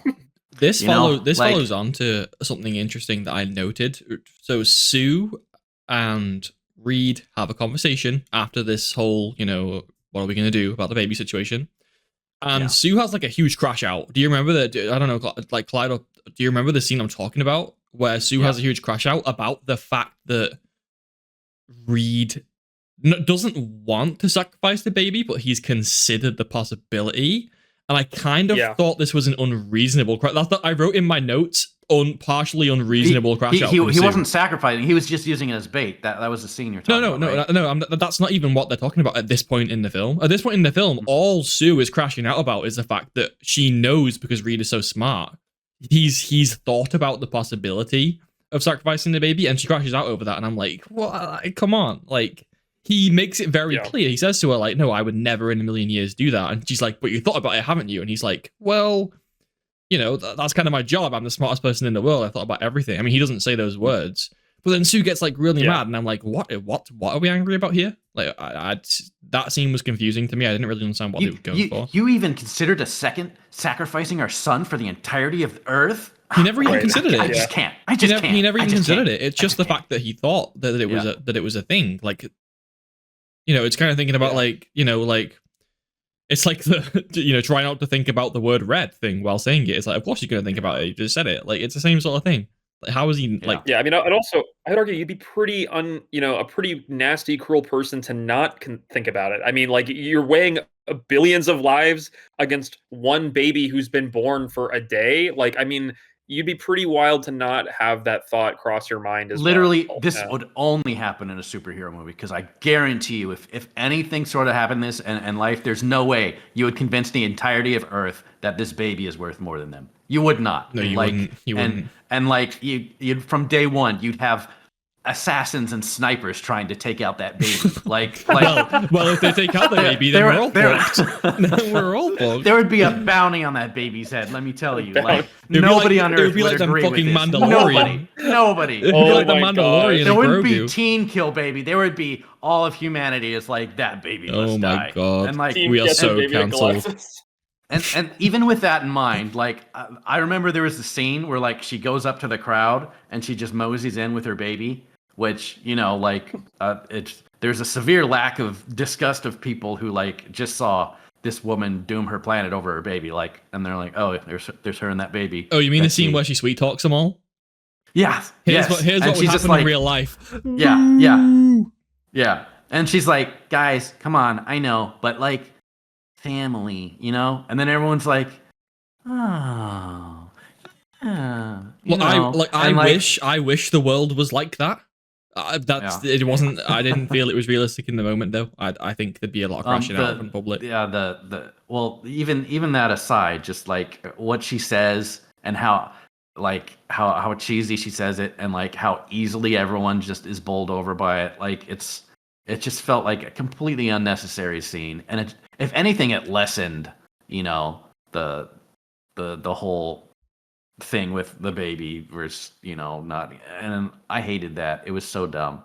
I'm like, oh, okay. Everyone was dead silent when she started talking. Like, they were like, oh, what have we thought? Oh my god, how dare we consider killing a poor, like, sacrificing a baby? Oh wow, like. It was kind of reminding me of in Superman when everyone changes one news broadcast comes out saying, no guys, don't worry, the whole Superman thing was bullshit, he's nice, and everyone immediately believes them.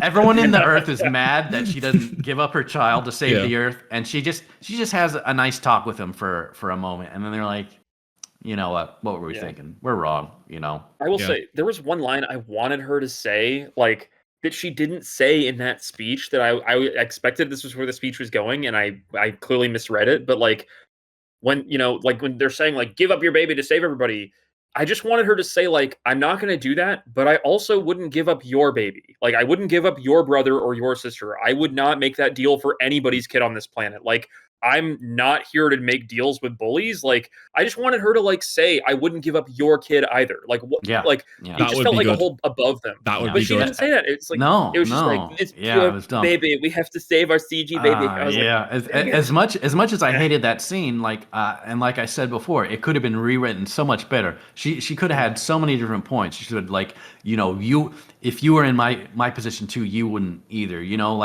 Right. There's so many different angles they could have hit. And instead, they just went straight for the cheese, and like, there's so many good choices. They went up with something that was so plain that it didn't even make the scene worthwhile. So it also felt focus tested. It felt like, don't offend anyone, don't upset anyone, just do the most generic, optimistic, hopeful superhero speech ever, and get us out of here. That's my impression of the whole movie. It just feels so generic that I didn't hate it, but it didn't surpass anything, like out of the normal to me. So, but the thing fell in love with that girl after one scene of seeing each other with googly eyes. That didn't affect you? Oh man! She invited him for cookies. I'm gonna 180 back to a positive. After this scene where they're trying to figure out a solution for this thing, there's some good montages of Reed Richards doing smart stuff. And that's very good because, it's a thing that's very hard to do, because how do you have a character in a movie that's really smart? Because then that means your film can't have any plot holes, because then you'd make the smart guy look dumb, which this movie does suffer with, as we talked about in the space travel scene and some things that go on in regards to that, and whether Sue should have gone, and some of the decisions made in hindsight weren't screaming smartest person on the planet to me. But there were some cool montages in this part of him that they really emphasized that he was working out, how to, solving teleportation. And there was a lot of cool scenes with him, like writing stuff on a chalkboard, that smart person stuff. Yeah. Yeah. And they did the stupid thing where like they're stumped. They don't know what to do. And then like it's something really simple, stupid, like move heaven and earth. It's like, why didn't I think of that? Move heaven and earth. It's so simple. Wow. Like they did that at least twice in the movie. And I'm like, Yeah. Like this was a perfect chance to show off how genius they are. And instead they just kind of trip over this idea. Like it wasn't even something, they thought of, So that's, yeah. Just another one of my contrivances. It is. There's a lot of cliches there and a lot of tropes in there, but there is a lot of good, and I do still look at the film pretty favorably, and I had a lot of fun. One thing, I don't know, I'm curious to y'all's reaction to this, but like during the Galactus scene where he like is stretching Reed Richards, yeah, that like scared me. I was like, I didn't like that. I was like, ugh, like is he just gonna rip this dude? I don't know. Like that to me like felt yucky. I did not like that. I'm like, don't break the stretchy dude. It like worried me a little bit. Yeah, I think that was the point though. But I'm literally gonna cry. Like why? What's going on over there? Because that's dumb as well. Fuck me. Fuck me. Every time I did try and say something nice about, like, I tried to say something nice about Reed Richards being smart, and I thought about it, and I was like, well. And then I thought him being stretched was cool as well, but then I thought about it for 5 seconds, and I was like, why didn't Galactus just kill him? Like, that really would have made things easier.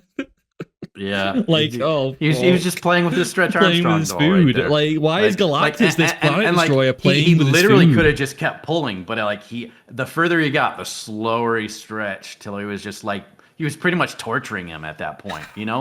Like it was so like you're right. Like it's like he wasn't even trying to kill him. It was just toying with him or something. And fuck me, man. And you'd think he'd be stretchier than that with how far we see his limbs fly and stuff, and then he stretches them. It's like, why is that the limit? It's so weird. It's like, and even him stretching, like I thought because that's such a cool gimmick that he stretches, and the way he does it in the comics, it's just like so normal for him. I'm gonna go grab that thing from the drawer. His arm just stretches over and grab it, and it's almost like a gag in the comics where like anything that we consider, like weird and wacky, like when he's on the chalkboard and like he does the stretch thing to reach the upper end of the board, stuff like that. Like I felt like that could have been put so much throughout the movie, and it would have really fleshed out, because like we don't even see him use his we don't even see him use his stretch abilities for like so much part of the movie, and then we just see it in these small little pieces, and then like there's so many. I don't know. I didn't feel like he was a stretched character, for so much of it. He definitely used his it powers the least. I think Sue Storm Yeah, also doesn't use them very often. Maybe a little bit, Right. maybe more than Reed though. Like Sue can fly, right? I mean, Can she fly? with their abilities, can't she? Like, isn't that canon that she can fly? I think she can fly in some like interpretations, but I don't think she flew in this movie. Maybe No. I mean, and if that's their version of her, then okay, that's well, I fine. assume But, she'll like, grow stronger. But yeah, yeah. But again, like she could have, used her powers much more. Like I remember when she was in the car and she got smashed by Galactus into the fucking building and stuff. Like she literally had the power to move Galactus, and she let that happen. It's these plot convenient stuff for their powers, and it's so weird, But yeah, it's just parts like that of the movie just kind of like make me go, and you roll your eyes enough, and then your eyes get sore after a while, right? So That's just my This is the take. thing, though. This is why it's so weird for me, because watching the film in cinema, I really wasn't rolling my eyes. I was having a pretty good time. I don't know if it's just because I was so determined to have a good time, but like, God, some of this stuff really makes no sense. God. Sean's having a crisis over I there. am a little bit, yeah. He is. Like, Don't be a hater. The movie's still fine. It is. No, It's I'm not not. going to literally be. questioning himself. I am, yeah. Yeah. I'm This like, movie? Do it? I- Was this a bad movie? like, was it? Did I like a bad movie? What's going on? I mean, my feelings have definitely changed since this conversation, but I will still, even with that, CGI was great. Fight scenes were cool. All the CGI Johnny Storm CGI was shooting nice. people and shit was cool. You Mhm. know, Yeah, the effects were great, no doubt. I love the environments. I love the retrofuturism. there's The good sets. charisma. Mm-hmm. But then the I like- actual yeah. story part, which is like the most important part, it's got cracks.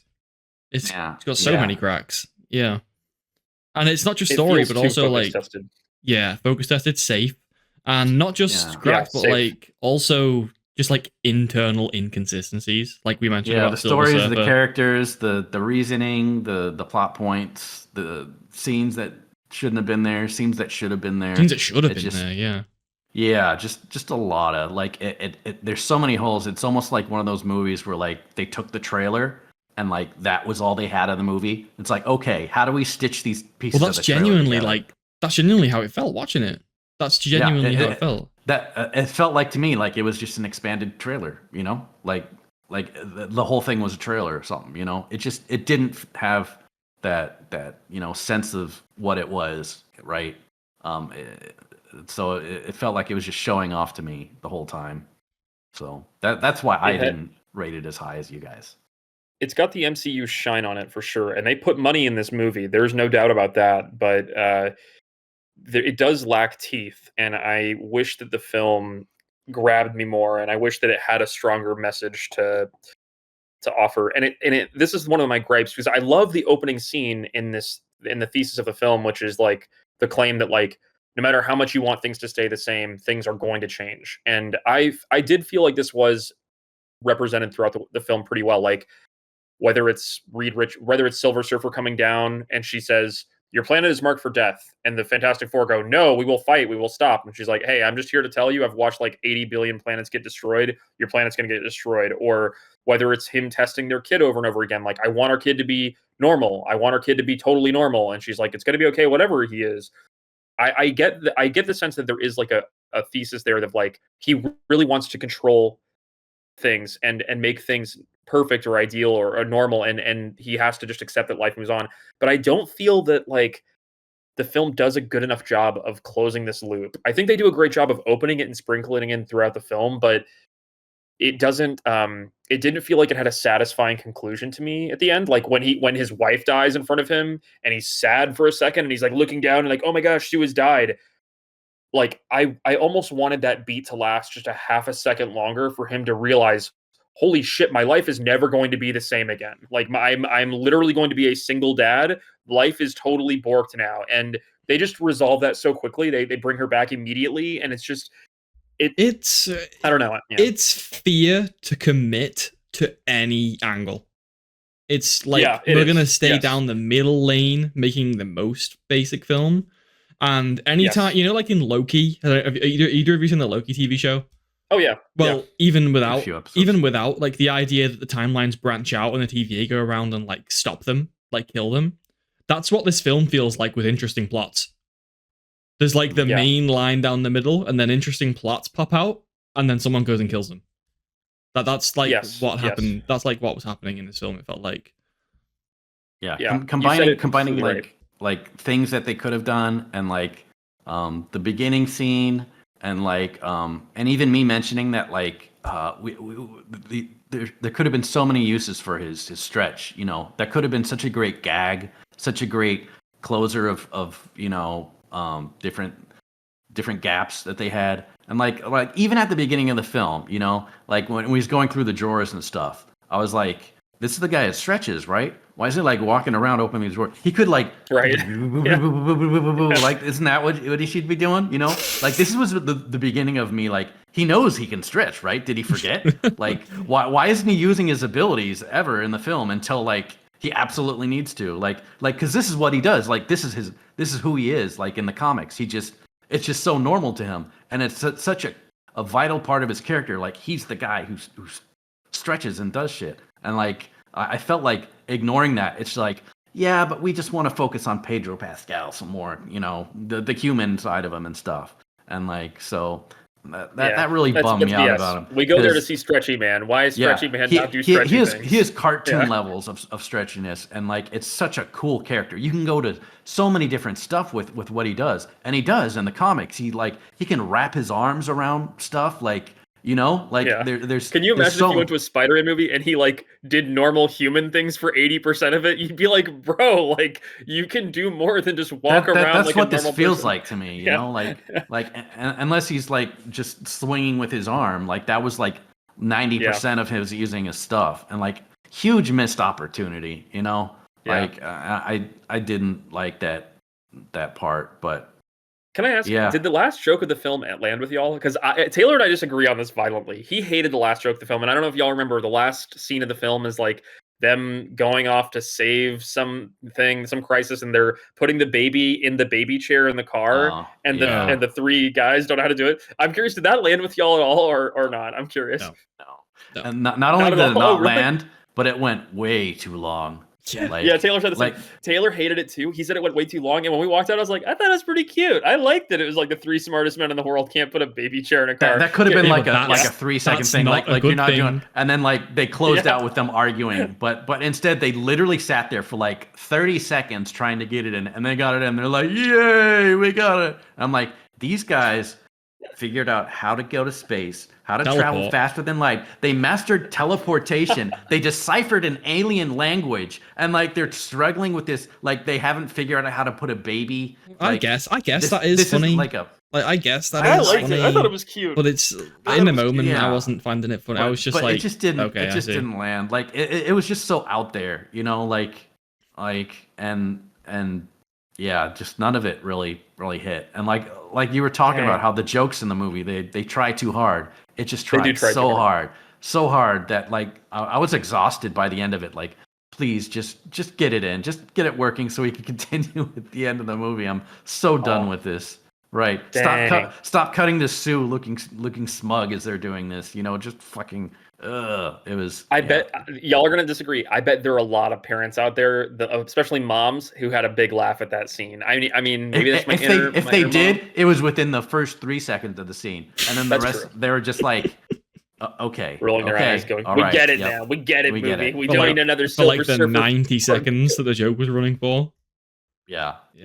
That's fair. That is fair. But yeah, I don't know. Overall, I think it'll go down as a fine MCU film with some. It's way too safe. It's like way too safe, but it's not offensively bad. I mean, it's not like it's definitely like not offensively bad. It's definitely not. Offensively bad. I couldn't call it that. I couldn't call it that. Yeah, I can't call it bad. But any film that has like a cast that charismatic, you know, like you said, Clyde, the themes about like the theme of family lands, in my opinion. The theme of accepting change at least partially lands. You know, it's on the landing pad somewhere. So I can appreciate that.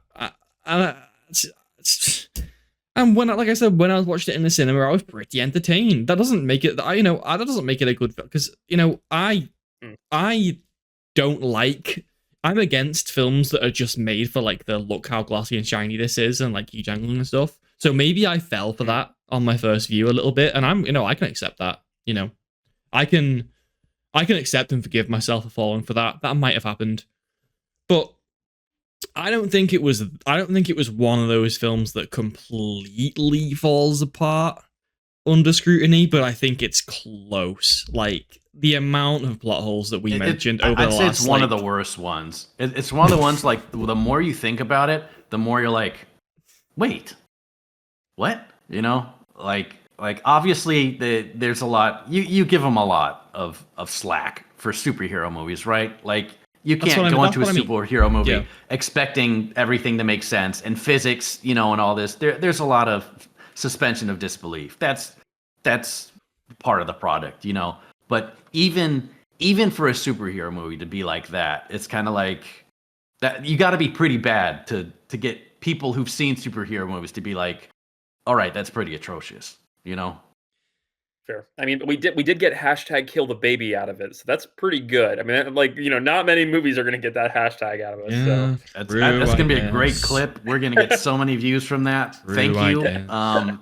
Thank you so much, Clyde, for that sacrifice. Kill it. Sacrifice your baby for our viewership.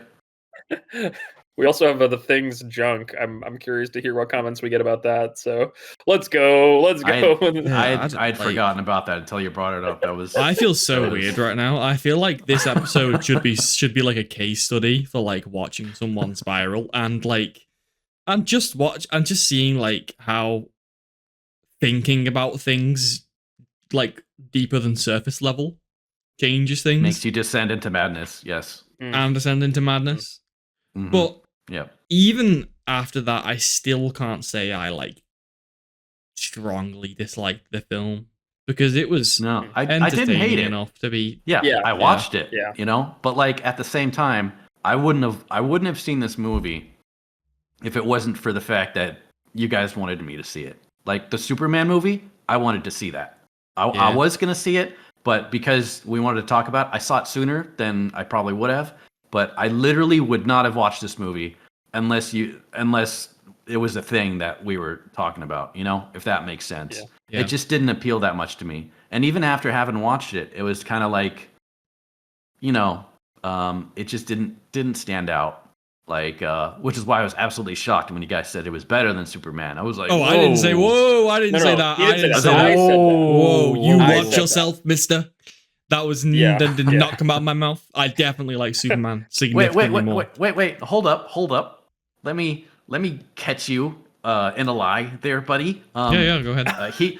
Clyde said he liked it better than the Superman movie, and then you said you liked it better than Clyde. No, because no, but that doesn't make sense. Can we because Clyde, rewind? Can we? that, no, that doesn't make Can we go sense. back? Can we watch the footage here? Can we bring that up? No, because Bring up the that's clip. because that's assuming that my level of Superman enjoyment is the same as Clyde, but it's not. I think I enjoyed Superman way more than Clyde. That's why. Okay. That's true. All right, That's that's why. fair. Okay, That's fair. You got out of it this time. I wriggled out of that one. No, I definitely, watching you, though. I'm watching you. not in Okay. any world do I think. Even before this Okay. conversation, I would significantly preferred Superman. Okay. Even I before just- this I conversation. I needed clarity and closure on that. Okay. Okay, I we feel all that. good? Superman is All right. yeah, it's such an interesting comparison that we could do a whole episode about comparing them. We shouldn't because we've already shared our thoughts and expressed them. But no, I know that I'm in the minority here of someone who preferred Fantastic Four for Superman. But even I can admit, Superman takes more risks than this movie, and Superman has more of an identity than this movie in a very saturated market. So much more. So much more. Exactly. Yes. Yeah.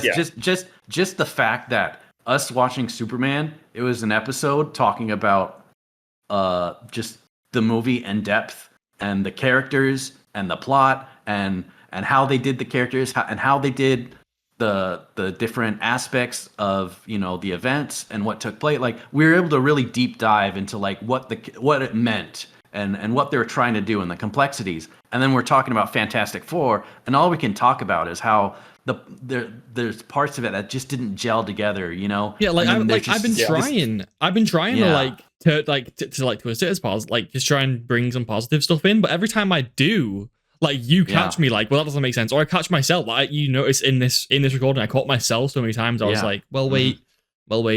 Yeah. So that's the difference. Even Clyde found that really good point in the beginning, which completely went over my head about the whole, changes thing. Like even Clyde admits that they kind of abandoned that in the movie, Like they did. they really could have done something with that. But again, I will tell y'all anecdotally, the first scene of any film is when I am the most locked in. Like I pay very close attention to the dialogue, the characters, the message of the very first scene. It is just to me, it's the most important scene in the movie aside from the very last scene. So I'm always like really tuned into like, what are we doing here? Is this like, it's going to set the tone of the film. Is this a fart joke? Is this a message? Is this a message of hope? Is this a message, like what is going on here? So yeah, I really like go super narrow vision on those first scenes, and yeah, I grant you, Superman is it has a stronger identity and a more realized vision. I just more of it didn't land with me, and even though the jokes didn't land with me in Fantastic Four, I'm a sucker for mid-century modern man. I'm a sucker for the set design and the costumes and Looks so good. the stuff. So yeah, it looks just so good. It's Yeah, fun. that's It great. looks like money. No matter how you feel about the movie, we can at least agree that movie looks like money. They spent a 100%. lot of MCU It looks polished the great. Yeah. crap out of it. So I'll say it again. And Sean's right. Special effects, they were great. They just fit in. They didn't pop out outside from, a little bits from the baby or some of the strains with the stretching. But Yeah, they just worked and they look great, and the whole aesthetic was obviously I wish they went like further with the whole camera. Like I really did think it'd be shot in that style. Like That's so funny because I never seen. I didn't even clock onto that. I at love all. that so much about that. I just got that vibe from the trailer, and I just was expecting that. Now I was a little bummed from that, but I'll forgive it because, like you said, they kept to the aesthetic, and it looked really great. Everything had this really sci-fi past kind of look to it, and it was great. Everything fit, within that theme. And that was awesome. yeah, but the sets, the TVs, the random objects around the rooms. Like Mhm. I mean, it did make any sense that they have faster than light travel with a retro TV. That makes no sense at all. But That's like, the point of the universe, I yeah. guess. Like that's the Yeah, that's yeah. the See, I'm able to to. forgive stuff like that because that's just silliness, like alternate universe silliness, But like Yeah. the deeper you go into it, the more questions you have to answer or have to ask, and it's funny because like the Superman one, it really made you think, and you weren't questioning anything about the movie. You were just experiencing it, and you had these emotions and these feelings about the people and the events happening. And then, at least my experience with Fantastic Four, it was just kind of like I felt like every leap from scene to scene was some sort of contrivance where they were really stretching it, Yeah. and it didn't feel as cohesive. And I think Clyde nailed it, where it just feels like something that was from a board meeting, like Corporate. yes, Freaking very executives. corporate feeling. And Yeah. I feel it really limited how, like, I bet you there was a version of this script that, like the original one, that was far more out there, was much more I don't want to say edgy, but Risky. risky. There Yeah. you go. Yeah, something just much more vivid. And Yeah. this feels so watered down, and I don't. Hmm. Yeah, and that's the impression that I got. That's why I can't really. I did watch it to the end, and at no point was I doing my thing where I go, how much of this movie is left? And like, I want to get out, because I watched it. I was tuned to it. But it just doesn't stand out. So, and obviously, as a superhero movie, the bar is a bit lower than other stuff that kind of tries to reach out more. But even then, it's just dead average, and I can't give it any more than that. Yeah. I mean, It is. I guess like before we wrap up, there's one more thing I want to mention. We haven't really gone chronologically in the end, but we've covered most things. Toward the end of the movie, the baby's used as bait. The baby switched out. Galactus finds the baby. They begin to attack Galactus more significantly. Galactus gets kicked through the portal by the Silver Surfer. Obviously, that redemption arc was potentially the most predictable thing I've ever seen in my 25 years on this earth. But that's what happened. The baby's fine. We get the fake out death. The other most predictable thing in my 25 years of being alive was the fake out death. And then all's good. Everything is repaired and things like that. And then we have a after credit scene. Obviously, it's 4 years in the future, and I honestly was not expecting this to happen so soon. But I guess this is the MCU. But but we technically see Doctor Doom for the first time. Any thoughts? I mean, it's nothing. There is one thing, and I think that's the fact that the mask obviously we know Robert Downey Jr. is playing Doctor Doom. The mask that he is holding looks very similar to the Iron Man first suit mask from Iron Man 1, so I think that's a deliberate reference, a callback to, obviously, it's RDJ, and maybe that implies that this Doctor Doom is actually like an alternate Iron Man in some way.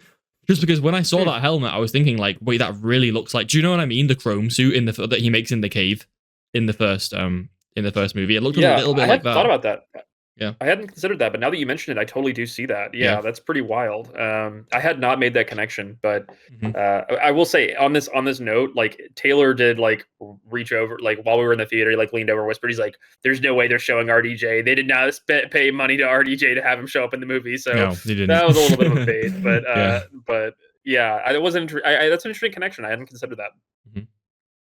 But yeah, I mean, it's just, other than that, we obviously this kind of implies that Avengers Doomsday will have something to do with Franklin Richards at the very least, which I don't know what the fuck that's going to mean, because Avengers Doomsday is slated to have so many characters in it. X-Men, like all of the X-Men, all of the Fantastic Four, the Thunderbolts, basically all of the like alive existing Avengers, like maybe aside from Spider-Man because he has another project at the same time.